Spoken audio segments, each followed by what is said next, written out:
Before we get started, I have a quick favor. I've been self-funding the Finding Genius podcast for 5 years now. I've done over 3,000 episodes. And as you can see on YouTube, we're up over 1 million views on the channel, which is fantastic. The next thing I really want to push on is to get up to 10,000 subscribers. Because once we do, we'll be able to put a donate button and we'll be able to solicit donations to help keep the podcast running and to also get the Finding Genius Foundation moving along. We have a big project studying anxiety, depression, and PTSD and working on a product to help people overcome these problems because I've seen them explode recently after the last 2 years of the whole virus situation. So if you would, please subscribe to the podcast. That would help us tremendously. Give us a thumbs up and check in the description for Buy Me a Coffee. It's about $5. If you could buy me a coffee, I'd really appreciate it. It would help keep the channel going, and I love coffee. Thank you.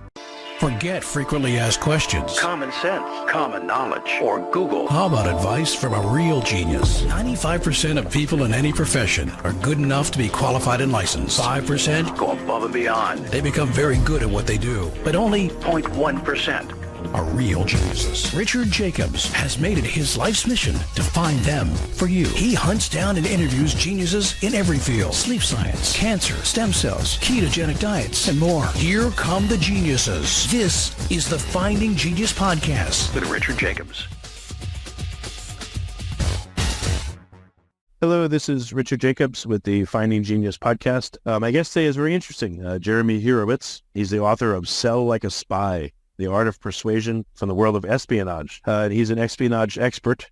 He believes that we can learn more about communication and the art of influence and, in real life conversations from spies and from, those kind of people that we only see perhaps a glimpse of in the movies. So welcome, Jeremy. Thanks for coming. Yeah, thanks for having me, Richard. Great to be here. Yeah, I'm sure you're going to have a very interesting background. So let's start with that and how you got to the point where you wanted to write this book.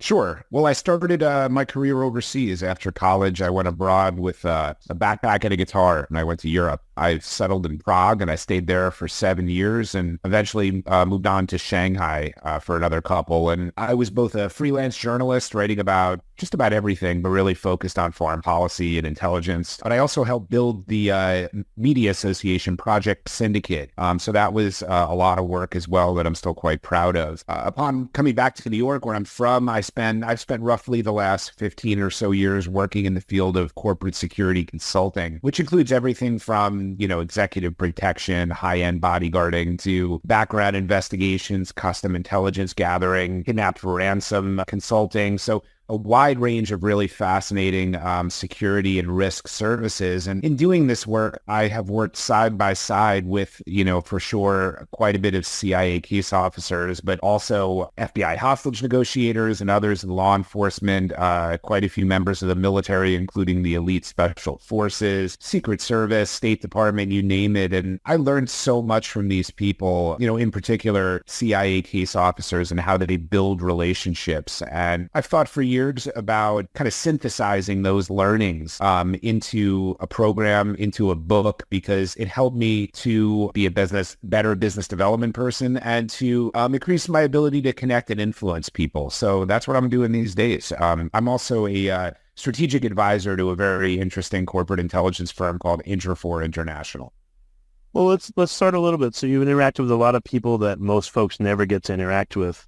I'm sure if you've watched movies or things about spies on TV, you probably roll your eyes and want to stick a pencil in your ear because it's probably very inaccurate. What are some things that you can say about, people in the CIA, FBI, et cetera, counterterrorism that's accurate, that people wouldn't know, that's not, the urban legend or crap that's on TV? So what did they get right is what you're asking? Yeah, what are some misconceptions people have and what's some of the reality? Just to give us a peek behind the curtain on what these people's day is like. Yeah, absolutely. I'll talk about misconceptions. Then if you'd like, we could there's one particular area that I write about and talk about quite frequently that Hollywood actually gets a little bit more right. But what I start almost every talk with and what I talk about early in my book is the misconceptions, as you noted, about the world of intelligence. Hollywood likes to glamorize the world of espionage and, shows Jack Ryan and Jason Bourne and James Bond. And, if they don't have almost superhuman abilities, they're, in the world of James Bond wearing a tuxedo and and, the denizens of high-end casinos and driving Aston Martins. And in reality, it's very different. These individuals, I describe them as, high-end relationship managers. And many CIA case officers will tell you that they don't think about themselves as the spies. They think about the agents that are recruited as the spies, because the agents that get recruited are the ones who, typically take pictures of documents or share the information that they gather in, their ministry or whatever the case may be. So CIA case officers are incredibly good at figuring out ways to connect with people. And, rather than being some sort of heartthrob like, James Bond or something, and people always see the logic when I break it down like this. If you're a spy and you're at a diplomatic event, isn't it better to be someone who's average looking, that can materialize from the crowd, ask a few questions and fade away and maybe not be all that memorable, versus somebody who is a heartthrob that everybody's going to be tracking around the room, noticing and remembering? So, there's a joke amongst intelligence officers that spies are often medium everything, medium height, medium looks. And of course, that's not a catch-all. There are many very good-looking spies, men and women. I've worked with them as well. But that's a misconception, that spies look like Jason Bond, that they can fight like Jason Bourne, all of these things. So yeah, that's a bit of behind the curtain on misconceptions. And I should also add that I like to break that down for people. It's important because we have put spies on such a pedestal that when you think about learning from them, it can feel like a challenge. But once we bring them down to this level of being incredibly good at growing relationships, we can start the process of learning from some of the ways that they leverage skills to connect and influence people. So do you want, milquetoast people? Or I've heard of someone called like a gray man, someone that's just so nondescript and milquetoast. Like, there was a movie I remember with Robin Williams. He would work, I think it was 1 hour photo, and he was just like a ghost of a person. Everything about him was just like nothingness. So does it go that far? You want someone that's like so nondescript and boring that no one remembers anything about them? There's not one kind of, cookie cutter way of thinking about spies. I note this in my book. John le Carre, the famous spy author, talks about spies as entertainers. He notes that if I'm going to invite you to lunch or I invite you to spend time with me, I have to be somebody that, is worthy of you spending time with, right? So you don't want to be just utterly boring, right? But on the other hand, one of the skills I describe as the most important for a spy, a salesperson, a journalist, is being a great active listener. And it's an enormous challenge to be a good active listener, and I describe why that is. But so the person who is less of an extrovert, somebody who can get people to talk and flatter them and get them to open up, is someone that will have a leg up on others. And that's what I think you're thinking about. And you're not altogether wrong. There are a lot of spies. I'm thinking of one in particular that I worked with, a lapsed Mormon. And by the way, the CIA recruits very specifically from the Mormon communities, which is quite interesting. But he was so good. He was of slight build, medium looks, all of those things. And he was so good at getting you to open up and being deferential and throwing the conversation back to you. But behind that quiet veneer was a steely operator who I saw over the years be very ambitious and climb the corporate ladder. Yeah, one guy I don't know, he professed to be really good at reading people, who knows? But he said that the more you empty yourself, like you let go of your ego, you're kind of there, but you're just like a passive vessel that's listening and taking everything in, and there's nothing of you that goes into the conversation. He said that was a more effective way to be able to read someone. I don't know if that has any truth to it. Yeah, of course, because look, when we talk about active listening, one of the sad commentaries, but it's true pretty much of all of us, is that most of us listen with an intention to reply, not an intention to truly listen. So per what your friend is saying, if you empty yourself and you're just listening and you're not waiting to say, oh, I can't wait to tell this interesting anecdote or contradict this person with this other thing, you can make that person feel encouraged and they feel respected and closer to you. So emptying yourself out and opening yourself up is a good way to think about, connecting with someone and earning their respect. Okay. Hey, what got you to the point where you wanted to write this book? I mean, did you have to get a lot of permissions from people because it's disclosing things that shouldn't be disclosed? Or how did this idea come to your mind, and then how did it progress from there? Yeah, in terms of getting permission from people, there's quite a few people in the book who I don't use their name. There's one case where there's, I think we changed the name instead of naming the politician to karaoke with the dictator, because there's one individual who's named in the book who had to clear our conversation and what I was going to write with the CIA. That was the only case. and they redacted the section heavily. And I said to my publisher, it would actually be pretty cool to publish this section with the redactions in place. And that's exactly what we did.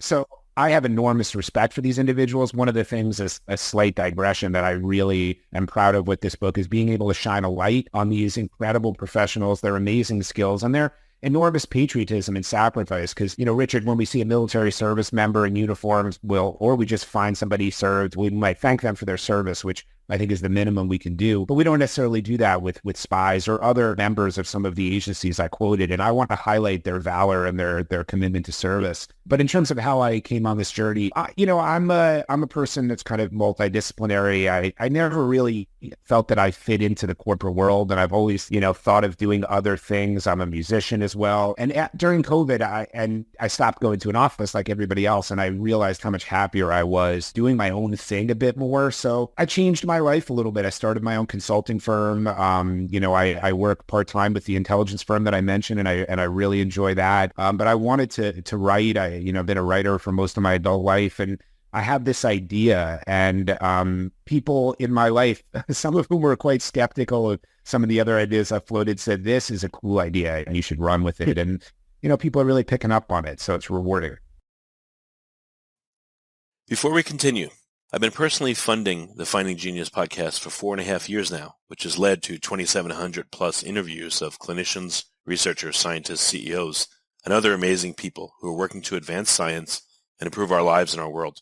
Even though this podcast gets 100,000 plus downloads a month, we need your help to reach hundreds of thousands more worldwide. Please visit findinggeniuspodcast.com and click on Support Us.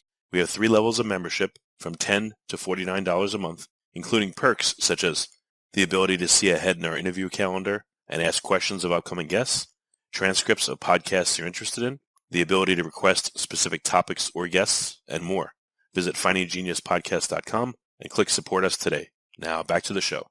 Yeah, that's great. So what is some of the training that, spy or counterterrorism, or, what have you gotten, let's say, in training that you don't have to reveal, obviously, the nitty-gritty of it? What kinds of things are these people trained on, and what's interesting about it? Maybe a few tidbits. And to be clear to you and your listeners, I was never in the CIA. I've only been a corporate spy. I collect intelligence on behalf of investors, lawyers, and others in the business world, and I'm happy to talk about how that goes. But, because I have such enormous respect for people who serve their country, I would never want to, misrepresent my experience. So I never trained at the farm, the CIA training facility, but being a journalist and working side by side with these individuals for, 15 or so years and reporting on this for years, I do, know a good bit about this. And I've had things shared with me off the record and sometimes on the record about the training. So, for instance, one of the skills that's most popular that I talk about is the skill of elicitation, because whether, you're a spy, salesperson, journalist, sometimes the information you want to get, it doesn't behoove you to ask it in a very direct manner. So elicitation is a more circumspect way to collect intelligence. And so you asked about some of the training methods. In the book, I talk about this a bit more, but a former case officer described a training program where they were taken from the farm to a little seaside resort in Virginia, and they were told to go up to somebody on the street and learn as much as you can without asking a question. And people go, well, how do you learn from somebody without asking a question? So I, made up the hypothetical that I walk up to you, Richard, on the street, and I say,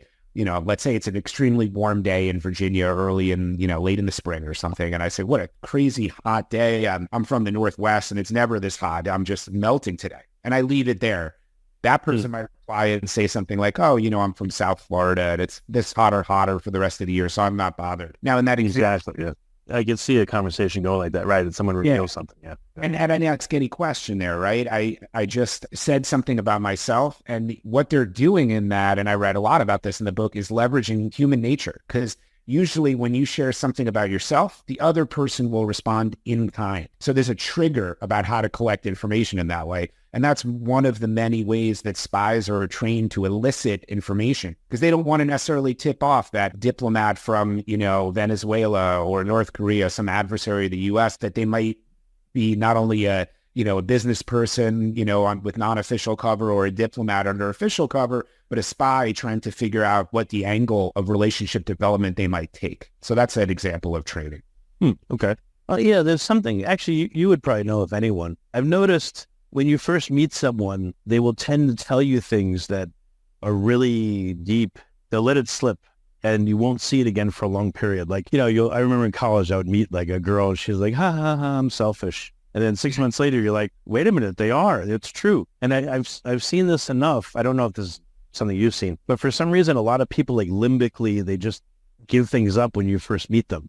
And if you watch for it, like there's signs I've seen from people that say like, hey, I'm going to bite you if you get involved with me, so don't. And if you don't listen to that later on, they screw you over and you're like, oh, they did tell me. So, have you seen this phenomenon like crazy, or what do you think? It's an interesting phenomenon.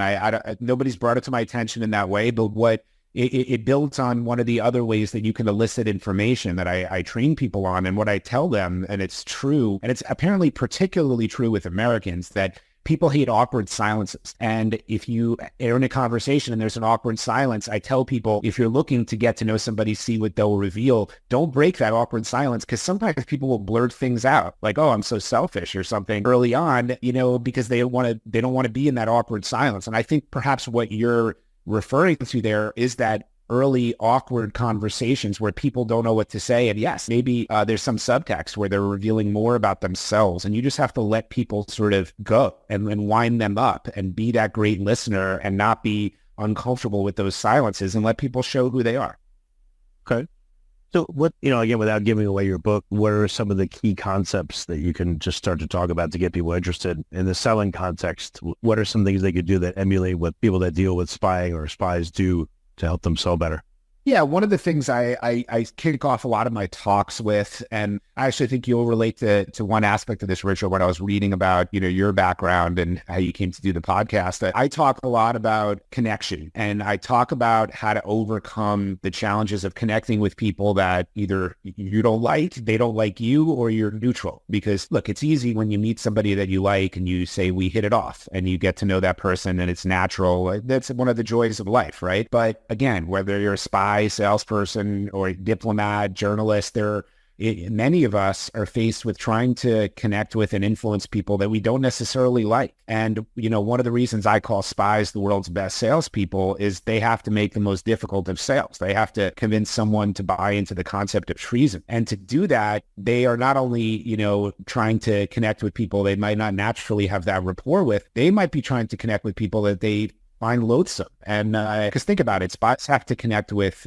criminals, terrorists, diplomats from some, really bad places, a couple I mentioned earlier, and get to know them. And they leverage radical empathy, finding that kernel of humanity that's in just about any human being, no matter how dark they are. It's the criminal that's actually, a devoted family man, or the terrorist that practices acts of charitable good. They will look to connect with that particular area. But, one of the things I'm thinking about and I was referring to is, I read that you had an accident and it revealed a medical condition that you were thankful for revealing. And I had a similar, not quite analogous perfectly, but I found about 13 years ago, I had a brain tumor, and I only found out about it because I'm a very big music person and I couldn't hear well out of my right ear. And after a lot of tests, which we initially thought it might be some sort of, virus that took some of the hearing, we found out that I had a benign tumor called an acoustic neuroma that was choking off my auditory nerve. And as a result of the long procedure to remove it, I lost all hearing in my right ear. So where I'm going with this is that in my business life, and then certainly in my personal life, this has been a way for me to connect with people, because I don't necessarily just, reveal it right away. But if you're walking with me on the street, I want to keep you on my left. And if I, show up at a luncheon and the subway's made me late and my colleagues are seated and it's a busy restaurant, I'm going to ask somebody if they might swap seats with me, perhaps, so I could sit with everybody to my left. So I wind up telling people why I do this. And what I can tell you is it's so profound when I tell people this, because vulnerability breeds intimacy and humanity breeds credibility. And you show your humanity by, in part, making yourself vulnerable. And I can't tell you how many times I have shared this about myself with somebody who is wary of being sold to or influenced. And all of a sudden, I go from being a salesperson, if you will, to someone who's a human being. And, it's been said that not all of us experience tragedy, but all of us experience misfortune, and we relate to that. And again, the tendency to respond in kind happens. So someone who was keeping me at arm's length suddenly tells me about a misfortune they suffered, or a loved one, and it pulls us closer. So, I read your bio, Richard, and I and I thought of that. So those are some of the ways that I think about and train people on connection with a nod towards spies. And I'll just bring it back to spies tell me this as well. They have confirmed this. They do this. One I read about in my book has a child that's on the spectrum. He served in the Middle East where, everyone talks about family quite a bit. And he found somebody he was trying to cultivate, and he ultimately did recruit as an agent. And it started with talking about the challenges that they both had with their sons on being on the spectrum. So this kind of vulnerability draws us to people. Yeah, I've noticed too. I guess I call it reason why. I've tried this a couple times. The whole day, I'll ask someone, can I blah, blah, blah. The reason why is this and that. And I've realized like people's brains crave that. So if you give it to them, a lot of times you get no argument. They're like, okay, because it just makes total sense and they don't need to ask anything. Interesting. Yeah. So there's just something I tried. I thought that was very useful. It's hard to do all the time. But, I guess there's this battle too of I like to know tactics to, be able to communicate with people better and not have as much friction. But then again, there's always like, well, am I manipulating them? Am I manipulating them in a good way or a bad way? Is there such a thing? Like, what are your thoughts there? Yeah, that's, a lot of my corporate clients, I have to sort of tell them, especially elicitation is the one they worry about the most. Like, I'm not just going to train your team to steal secrets, right? But, sometimes they're uncomfortable even with certain aspects of elicitation, because one of the things I tell people you could do is throw out a piece of information that might not be true about somebody and they will correct it. So the example I always give, Richard, if we're throwing you a surprise party, you and all your friends, Richard, and it's a big birthday, we want to find out, what we want to have your favorite food on hand, but none of us can remember it. If I call you up and ask you what your favorite food is, and I'm very blunt, you'll kind of be tipped off. Why is he asking me that question? But if I say, hey, Richard, there's this new French restaurant in my neighborhood, didn't you tell me that French is your favorite food? Let's go to the restaurant next week. You will say, sure, I'd love to go to dinner, but no, French isn't my favorite food. Italian's my favorite food. You will always know about yourself. Now, do I think that's manipulative? Not really. I know a lot more ways that you could be manipulative. To me, this is elicitation, and it's a more circumspect way to collect information, what you do with it and how you use it. Some people are enormously charming and they're very devious in how they use it. So to me, operating in a space in the corporate world where we're collecting intelligence, there's ethical gray areas, and I operate in those gray areas, but I have a strong sense of what I think is right and wrong. So for instance, in the world of corporate intelligence, I don't want to be a part of digging through somebody's garbage, even though it might be legal in certain states and that kind of thing. To me, elicitation is not devious, really. It's a way to do things, but I always respect my corporate clients and how they want to describe things. And part of the way I do that also is by sharing those misconceptions about spies, that they're not, ruthless, devious people trying to steal secrets. They're patriots who are incredible relationship managers. But it is, you hit the nail on the head with the question, because it's a gray area that all of this operates in, or much of it. And I guess, are there different levels? So if you have someone, you probably wouldn't want this, but if you have someone that just seems to be like, I'll do whatever it takes, I'll lie to anybody, whatever, as long as I can, let's say they work for CIA, I love my country so much that I'll do anything, I don't care. What would you do with someone like that versus someone that says, I don't mind doing this or that, but I'm really uncomfortable with that? Can you work with me still? Have you had people say this? And if so, what would you do with those two types of candidates? Well, again, I've never been in the CIA, but it's a very good question. And what I can address it in a few ways. That first of all, the CIA has a tremendously stringent vetting capability. And anybody who's coming to the agency because they want to lie to people and they want to do all this stuff, they get weeded out. The CIA winds up recruiting people who are extraordinarily gifted emotionally, have great analytical skills, typically have a great moral fiber to them. And one of the really interesting things in my book that I'm interested in ethics generally. I consume, the ethicist. I love reading about ethics. Peter Singer is a favorite of mine. I've actually interviewed him and spent time with him. So I'm really interested in ethics. And there's a section in my book that I'm very proud of about the ethics of espionage. And the person who wrote the foreword to my book, who I consider a friend and mentor, is Bob Grenier, a 30-year veteran of the agency who finished his career as head of the Counterterrorism Center. And he's amazing. And he brought in ethical training to the farm when he led the farm and revamped its curriculum. And I talked to corporate leaders about how to learn from spies and be better ethical leaders, because what Bob did was come into the agency at a time of somewhat crisis during the Clinton administration. Maybe there were some scandals. Bob wasn't this specific about what drove it, and he instituted more ethical rigor, whereas previously it was, well, either you have it or you don't. But he helped create a set of priorities for, clandestine officers. And the idea is like adherence to, the U.S. Constitution and its laws, moving forward with the mission, which might be of vital national security interest, then, prioritizing the agency's reputation. Because they don't want a case officer saying, hey, I'm in the field. If I mess this up, the CIA is going to look bad. They want that to be a lower priority ethically than, pushing forward with the mission. But they don't want that person to murder somebody and violate U.S., law. There's no license to kill like James Bond, at least that I know of. So there is an ethical structure to how CIA case officers do this. These, again, are not just ruthless operators out to screw over people. The Russians might operate in that way. They have a reputation, and other, less... That's what I was going to ask you, actually, is, are there truly agents out there that are completely ruthless, let's say from whatever country, and what do you do when you have to interact with those people?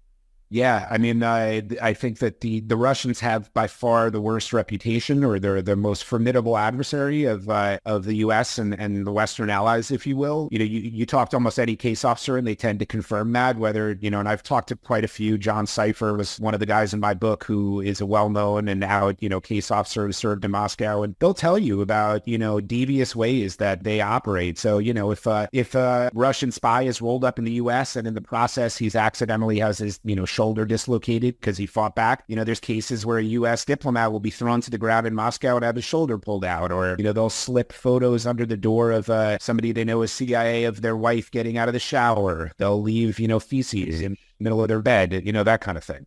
Jeez. Yeah, I guess, there was that movie Red Sparrow where they train them to seduce. I'm sure there's that too, right? That happens with other overseas agencies too. It doesn't happen with the CIA. Again, there might be some level of agency activity that I'm not privy to, but if you talk to case officers, and I've talked to many, dozens of them for this book and in my career, perhaps hundreds even, they will tell you over and over again that you are not allowed to sleep with your agents, and you will be given a lie detector test about it, and you will be, if not kicked out of the agency, disciplined strongly if you're sleeping with an agent. So the tradition of honeypotting it absolutely has I've read a book on it. There's a decent book about the historical tradition of it, but the U.S. doesn't engage overtly in that kind of activity. But absolutely, the Russians and other less scrupulous intelligence agencies do so. Yeah, crazy. Well documented. Are there tactics so effective that even if you know all about them, like you, are there tactics that would work on you and there's really nothing you could do about it because they're just so effective and so universal? No, I don't think so. I don't think there's one tactic like, Obi-Wan Kenobi trying to do that, a trick on the people in Star Wars that can get someone to reveal anything. What you have are enormously intelligent people who could think on their feet, who are trained in a variety of ways to, again, elicit information, influence, and connect. And they have a toolkit that they tend to use to see what will work. But there's no one enormously powerful weapon of human psychology that can be used as a catch-all to get people to reveal things that I'm aware of. Yeah, or even to, I guess everyone can be subtly influenced no matter what. Like, I remember Robert Cialdini's book, Influence, the Power of Persuasion. And maybe he was just being nice, but he kept saying, like, these things work on me too.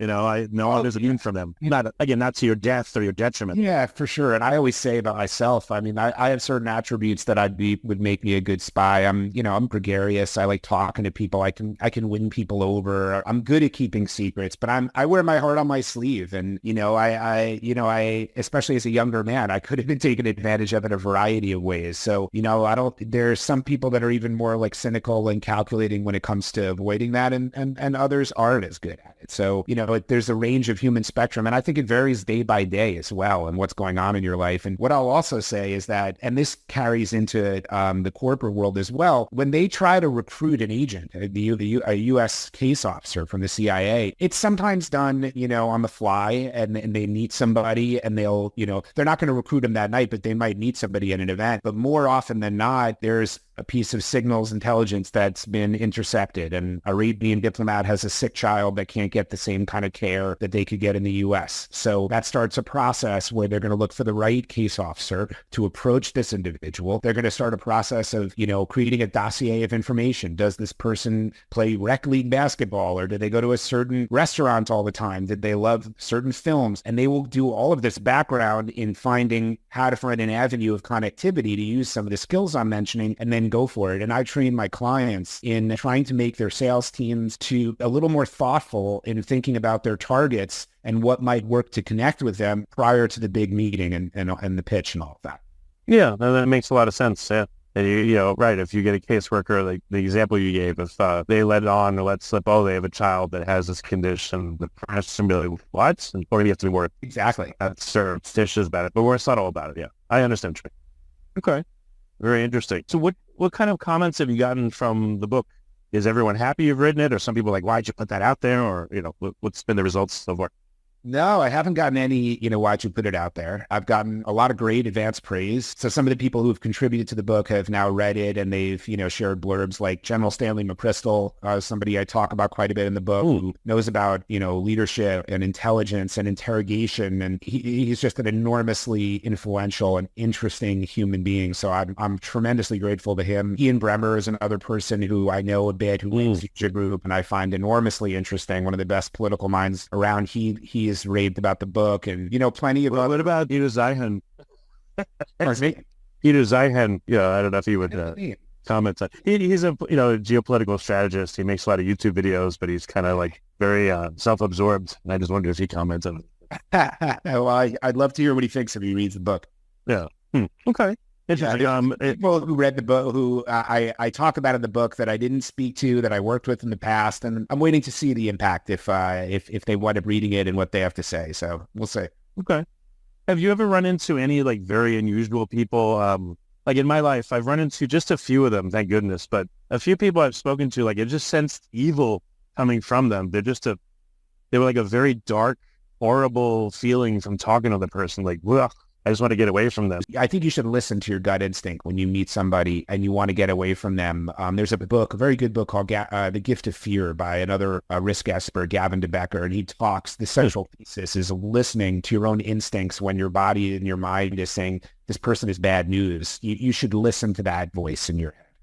Okay. Yeah, that makes a lot of sense. I guess I'm just thinking about all the weird experiences I've had with people over the years, based on this topic. So it's, I met people, like I said, that just radiated evil. I've met some people that they almost like drug you with how they speak to you. They're so calm and calming. It's just like, you're like, it's weird. They like lull you into a conversation. It's very strange. Like, when my wife speaks to people, she mesmerizes them. I don't know why, but I'll watch them sometimes as she talks to them, and she's just a really nice person, I think. And I think that's why they just like, they'll nod their head and like look at her with big eyes, and she literally mesmerizes them. It's really weird. So I just wondered if you run into people that have these unusual abilities to really like connect with people on different levels. Well, one of the things that I talk about in the book when I talk about active listening, I urge people, and in my talks as well, I ask people to pause it when I ask this. I say, who is the greatest active listener you've ever experienced? And then I pause and let them think about it. And,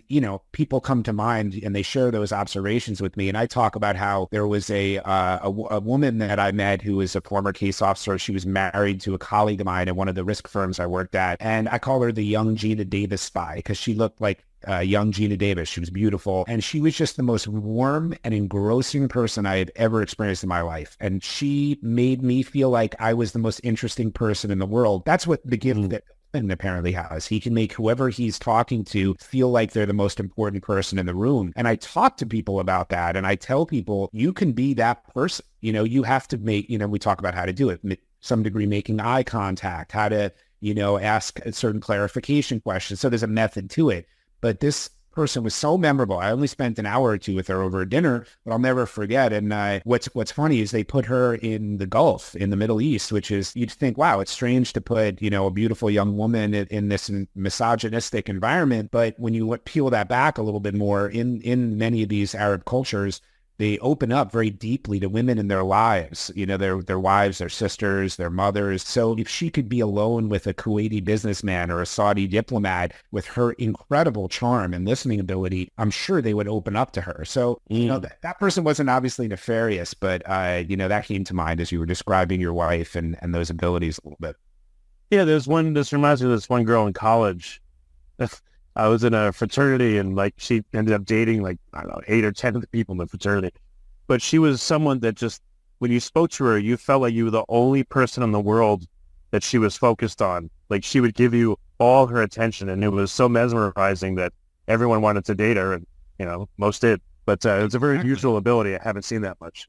Yeah, but there's no reason and that we can't do that. And, I think earlier you were referring to people, with certain skills. I forgot how you put it, but it had me thinking of the same thing I'm thinking of now, which is you don't have to be that, young Gina Davis spy or the woman that you encountered in college fully, but you can inhabit that person for a moment and try to bring out those qualities, even if it's just for a few minutes in a conversation, and try to train yourself over time to get better at it through some of the methods that I talk about in the book to become better at that. You might never reach the level of the two people we're thinking of here, but there's no reason we can't all improve in some of these areas, and it takes different kinds of training and time to do it.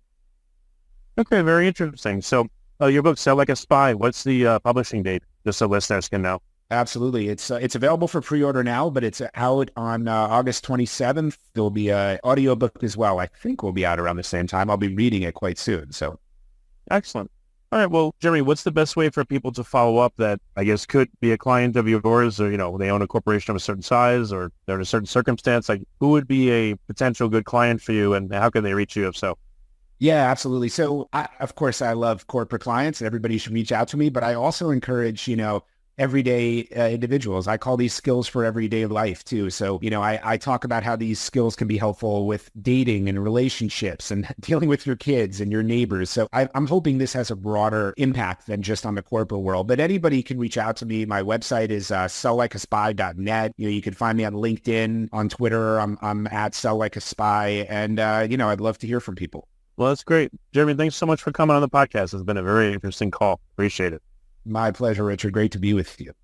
If you like this podcast, please click the link in the description to subscribe and review us on iTunes. You've been listening to the Finding Genius podcast with Richard Jacobs. If you like what you hear, be sure to review and subscribe to the Finding Genius podcast on iTunes or wherever you listen to podcasts. And want to be smarter than everybody else? Become a premium member at findinggeniuspodcast.com. This podcast is for information only. No advice of any kind is being given.